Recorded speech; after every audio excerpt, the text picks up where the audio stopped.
Hello, hello! This is Samantha Thomas, proud board chair at the Yellowstone Wildlife Sanctuary, hoping this finds you in the midst of a great day. My involvement with the sanctuary has spanned many years, and I must say that this has been one of the most exciting years since I stepped into this role. As 2024 comes to a close, I want to express my sincerest appreciation for your commitment to the Yellowstone Wildlife Sanctuary. The support from our donors, visitors, students, and the whole community has truly inspired us all. I'd like to take a moment to review the high points of this year with you and ask that you continue your journey with YWS as we continue our momentum into 2025. The most exciting event this year for the sanctuary was receiving 2 gray wolves from Canada that were rescued from a roadside zoo in need of a permanent home.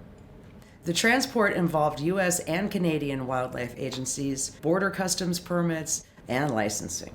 The wolves were crated in Toronto with a 5-hour ride to the U.S. border. Once in the U.S., they traveled 30 hours non-stop across 5 states, all the way here to Red Lodge, Montana.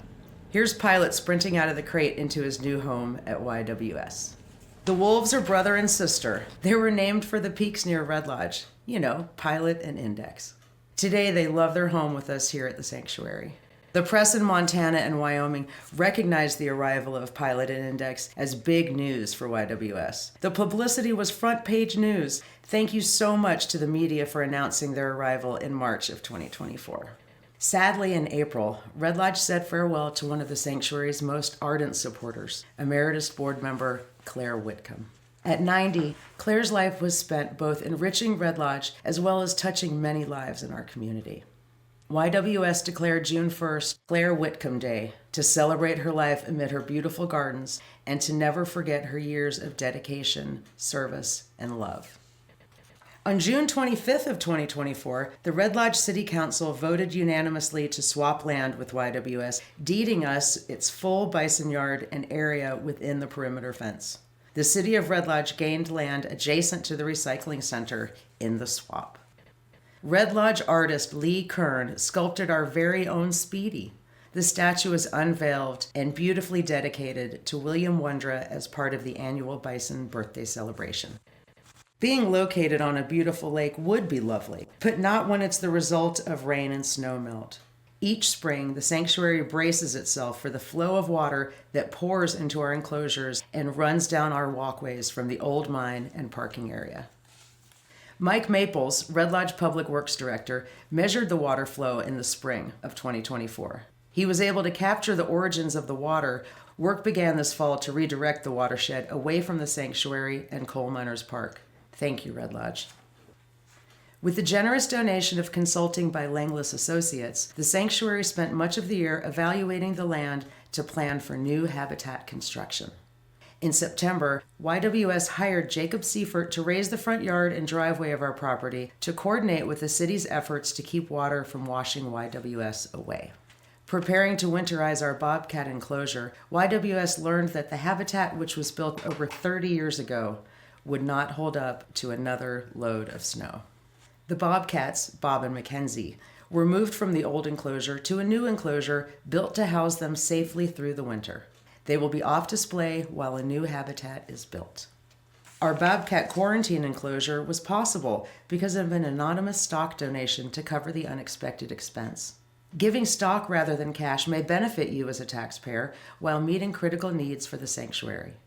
The donor receives a tax deduction rather than a tax bill for capital gains. YWS gets the full value of the stock to fund operations and the essential needs of our wildlife.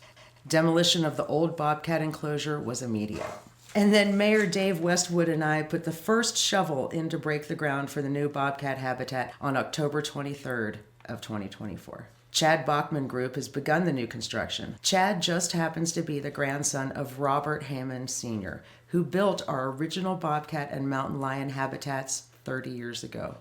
You can watch for our ribbon cutting and dedication in early spring. Don't let all the construction and land movement fool you. Yellowstone Wildlife Sanctuary was open all year with regular visitors and special events.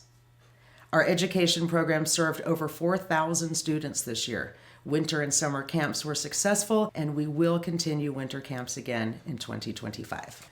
We enjoyed varied events on campus and had great gift shop sales this year. And the special thank you notes from the kids meant the world to us.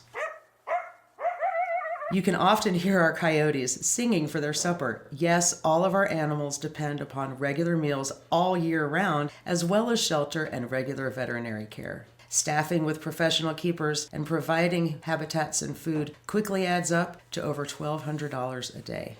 We are a nonprofit funded totally by private donations, admission fees, and gift shop sales. Our livelihood depends upon the community generously supporting our mission with your donations, in-kind gifts, stock donations, and grants.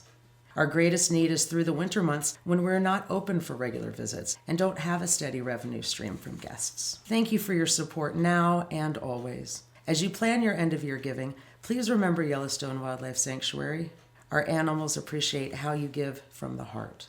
I invite you to celebrate 2024 with us. Join us for 2025 and make a tax-deductible donation before year's end. Thank you so much. Hope to see you soon.